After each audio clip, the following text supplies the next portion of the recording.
Hello everyone, मेरे channel में आप सबका स्वागत है। मेरा नाम है मृणालिनी। चलिए देखते हैं आज की इस रीडिंग के माध्यम से यूनिवर्स से आपको क्या मैसेज मिल रहा है।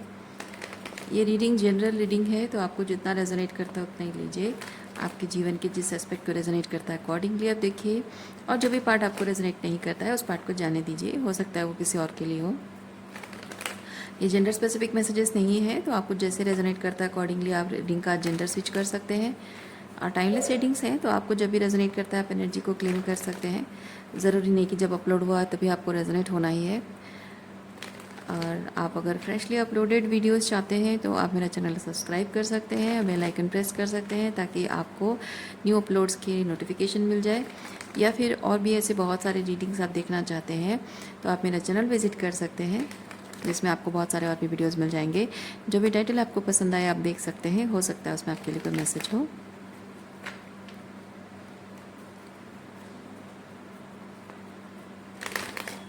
चलिए देखते हैं। सरेंडर की एनर्जी के साथ, ग्रैटिट्यूड के साथ एंड अनकंडीशनल लव के साथ शुरुआत करते हैं आपकी रीडिंग और देखते हैं यूनिवर्स से आपको क्या मैसेज मिल रहा है।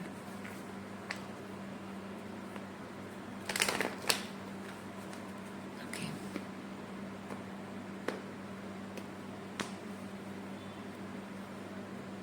Page of wands. ओके, एक फ्रेश पेज के साथ आप शुरुआत कर रहे हैं,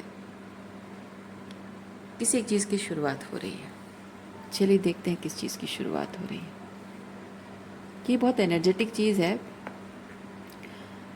हो सकता है कि आप इसको 3D रियलिटी में उसे बहुत ही फिजिकल वे में फील भी कर पा रहे हो, देख भी पा रहे हो, या फिर शायद नहीं भी देख पा रहे हो। सिर्फ बहुत ही लाइक अनदर डे आप उसे एक्सपीरियंस कर रहे हो और शायद आपको पता भी नहीं है वो।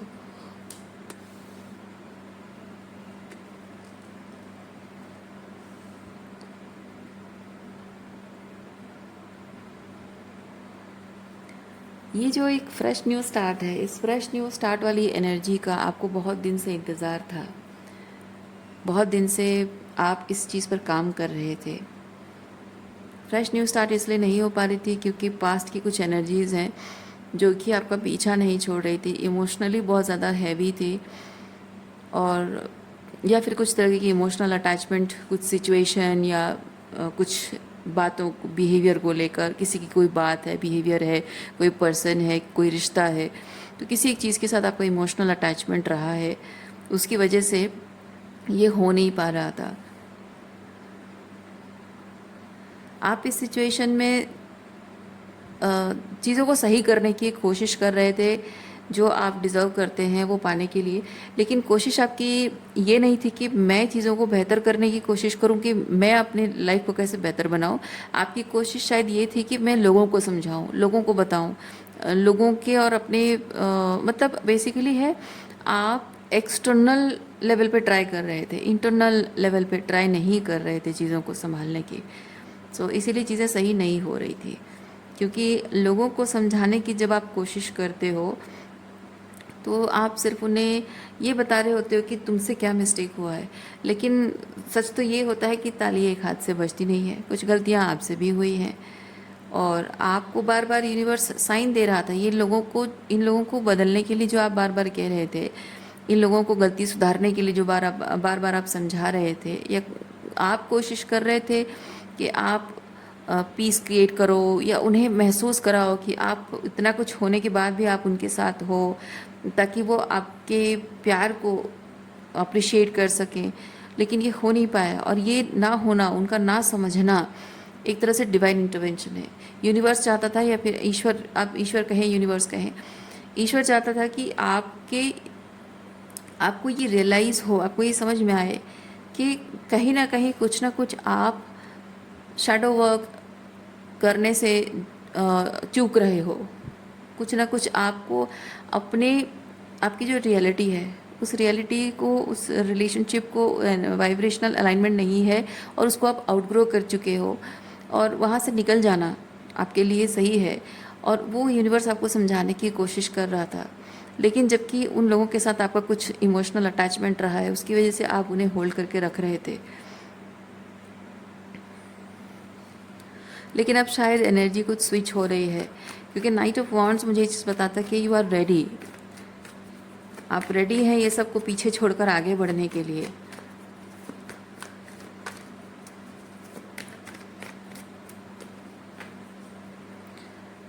लेकिन नाइट ऑफ वॉन्ड्स की एनर्जी कुछ ऐसी है कि आप एक पल के लिए सोच रहे हो कि मैं रेडी हूँ और आप बहुत एक्साइटेड होकर आगे बढ़ जाते हो, लेकिन कुछ टाइम बाद फिर वही इमोशंस आपको हिट करते हैं, तो आप फिर वापस आ जाते हो। यही जो इमोशंस, पुरानी बातें हिट करना, वो ऑब्वियस बात है, क्योंकि जब आप कुछ लेट गो करते हो, कुछ छोड़कर पीछे छोड़कर आगे बढ़ते हो, तो पुरानी बातें सरफेस पे आना जाहिर सी बात है, क्योंकि जो पुरानी एनर्जी है वो आपको रोकने की कोशिश करेगी, क्योंकि जो एक सेटलमेंट हो गई है, उस सेटलमेंट में वो आपको सेटल करके रखना चाहेगी, वो स्टडी रखना चाहेगी, क्योंकि उस सेटलमेंट में जो भी कंफर्ट जोन बन गया है, जो भी सुविधाएं बन गई है, वो छोड़ना नहीं चाहते हैं लोग। तो उसकी वजह से लोग उस सेटलमेंट में आपको खींचने की कोशिश ज़रूर करेंगे, लेकिन आप कंसिस्टेंटली ग्रोथ की तरफ आगे बढ़ रहे हो, तो बार बार वो जो आपको पीछे खींचता है आपका पास्ट, आपको कंसिस्टेंटली अपने पास्ट को पीछे छोड़कर आगे बढ़ना होता है। हर एक बार जब आप एक लेवल का आपका इमोशनल हीलिंग होती है, फिर पीछे खिंचाव होता है, फिर आपको वहाँ पे अपने पास्ट को पीछे छोड़कर आगे बढ़ना होता है। फिर नेक्स्ट लेवल पे भी कुछ एक अलग लेवल का इमोशनली कुछ चीज़ें होती हैं जो आपको पीछे की तरफ खींचती है। अगर मैं बात लोगों की करूँ तो आप कम हीलिंग हुई है, अटैचमेंट बहुत ज़्यादा है, तो आपको एक बहुत ही ईजी लेवल का मैनिपुलेशन लोग करेंगे।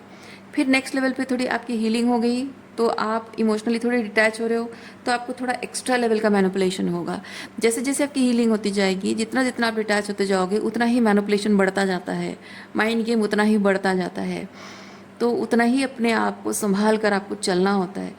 तो ये जो इमोशनल मैनिपुलेशन आपकी पास्ट आपको कर रही है ट्रैप करके रखने के लिए, ये अभी भी कुछ ना कुछ तरीके से आपको पीछे की तरफ खींच रही है, और मे बी सम वे आप थोड़ा बहुत उसके प्रभाव में पड़ जाते हो, क्योंकि ये बॉन्ड है, पैशन है, तो कुछ अट्रैक्शन है, तो आप अट्रैक्ट हो जाते हो, प्रभाव में आ जाते हो।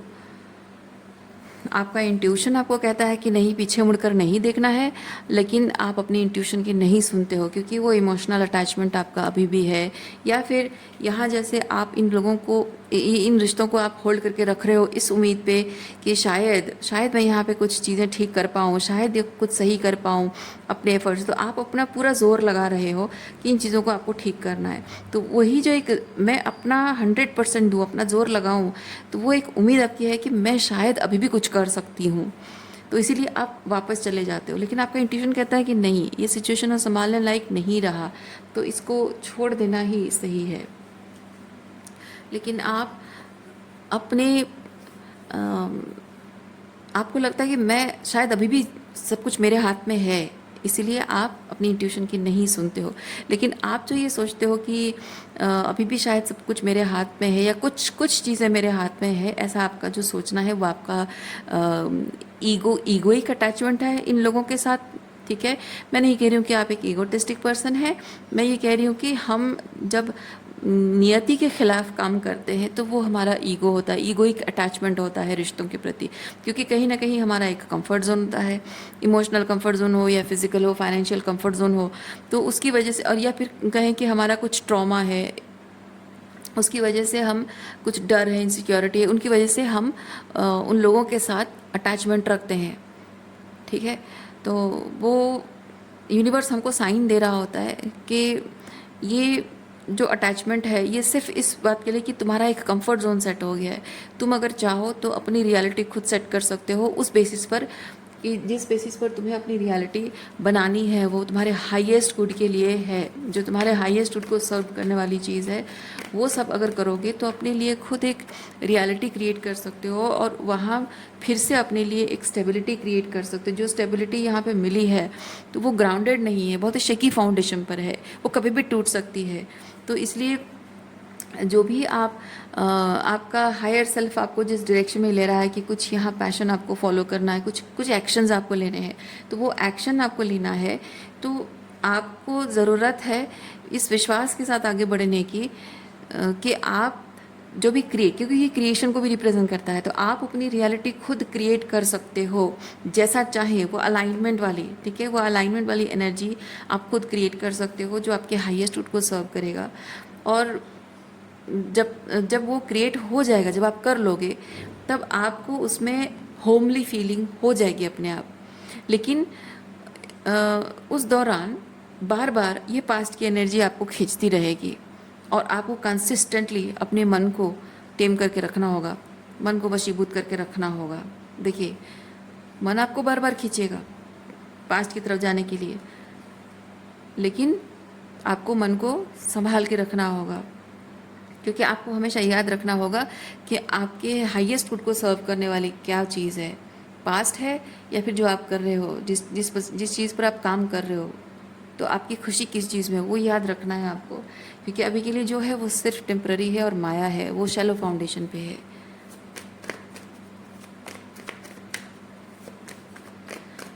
माया ये भी है, ये पास्ट भी माया है, और जो आप अपनी रियलिटी के लिए क्रिएट कर रहे हो वो भी माया है, क्योंकि इसमें भी रिलेशनशिप है, उसमें भी रिलेशनशिप है, इसमें भी पैसा है, उसमें भी पैसा है।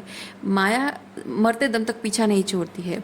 जब से शरीर धारण किया, माँ के गर्भ से निकले और मरते दम तक, आखिरी सांस तक माया जुड़ी रहेगी।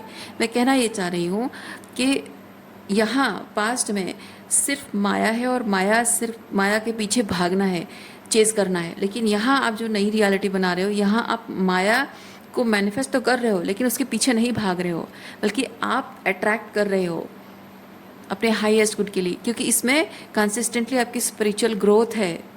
आप 3D मतलब मटेरियल लाइफ भी जी रहे हो और स्पिरिचुअली भी ग्रो कर रहे हो। इसमें सिर्फ मटेरियल गेन के पीछे भाग रहे हो, वो डिफरेंस होता है।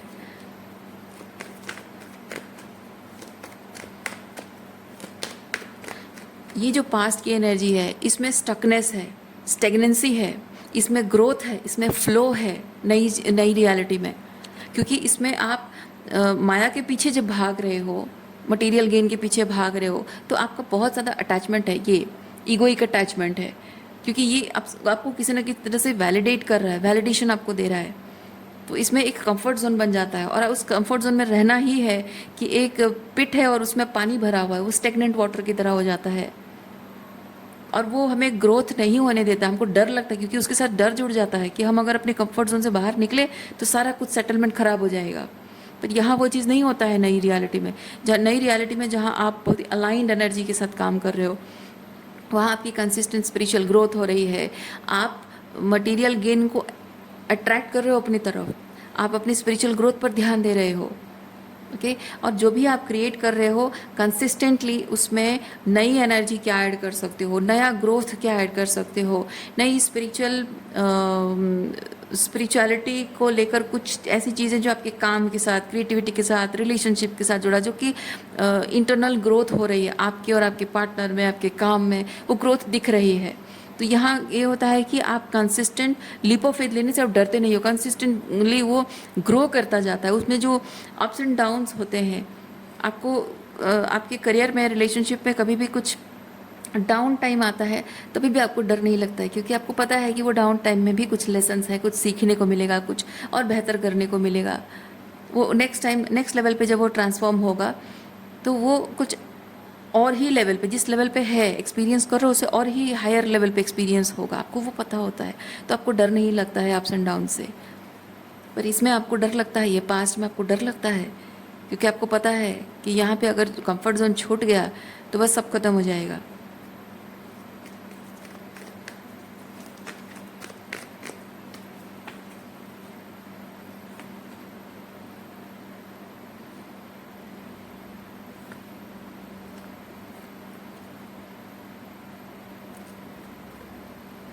ये जो भी आप नए की तरफ जा रहे हो, उसके लिए जो भी आप फील करते हो, आपको पता है कि ये नए की तरफ जो जाना, वो उसमें बहुत हीलिंग है ना। तो इस चीज़ को आप डाउट मत करो, लॉजिकल तरीके से सोचो मत उसको। और जो भी चीज़ की आप पीछे छोड़कर जा रहे हो, जिस चीज़ की टावर फॉल हो रही है, टावर फॉल होने दीजिए उस चीज़ को, ठीक है। तो आज के लिए इतना ही है। उम्मीद करती हूँ इस रीडिंग से आपको कुछ क्लैरिटी मिली हो। मैं आपको नेक्स्ट रीडिंग में मिलते, अपना ख्याल रखिए, खुश रहिए, बाय।